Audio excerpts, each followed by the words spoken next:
దేని గురించి మాట్లాడుకుంటున్నారు మీరిద్దరు?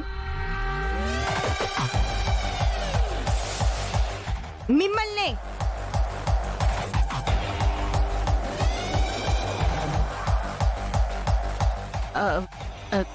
దేని గురించి మాట్లాడుకుంటాం? మరి ఇద్దరు సేఫ్ అంటున్నారు.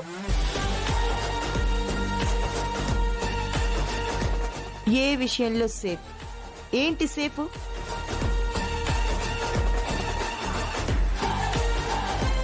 అంటే పాము కాటేసినా పాపం ప్రాణాలతో బయటపడింది, పల్లవి సేఫ్ అయిందని మాట్లాడుకుంటున్నాం కదా మమ్మీ?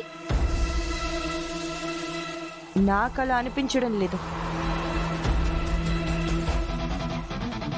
కాంపిటీషన్లో మేము గెలిచాము అన్న ఆనందం మీ ఇద్దరిలోనూ కనపడలేదు. పల్లవికి పాము కాటేసి ప్రాణాపాయ స్థితిలో ఉంటే తనకి ఇలా జరిగిందేంటి అని బాధ కూడా మీ ఇద్దరి కళ్ళల్లో కనిపించడం లేదు. అంటే మీరు కాంపిటీషన్లో గెలవగానే అక్కడ స్టేజ్ మీద విసులు కొట్టి చప్పట్లు కొడితేనే మేము ఆనందపడినట్ట? పల్లవికి పాము కాటేసిందని చెప్పి అయ్యో అని మేము గుండెలు బాధేసుకుని ఏడిస్తేనే బాధపడినట్ట?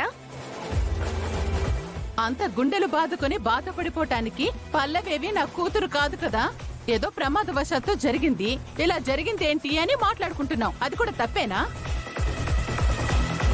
అయినా ప్రతి దానికి మమ్మల్ని దొంగలు చూసినట్టు చూస్తావేంటి?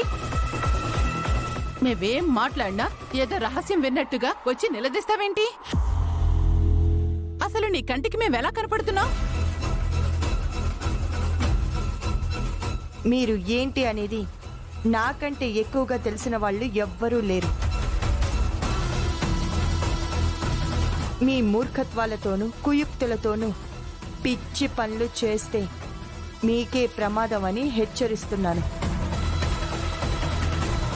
తప్పు చేసిన వాళ్ళు ఈ రోజు కాకపోయినా ఏదో ఒక రోజు దొరుకుతారు. అప్పుడు నా నుంచి ఎవ్వరు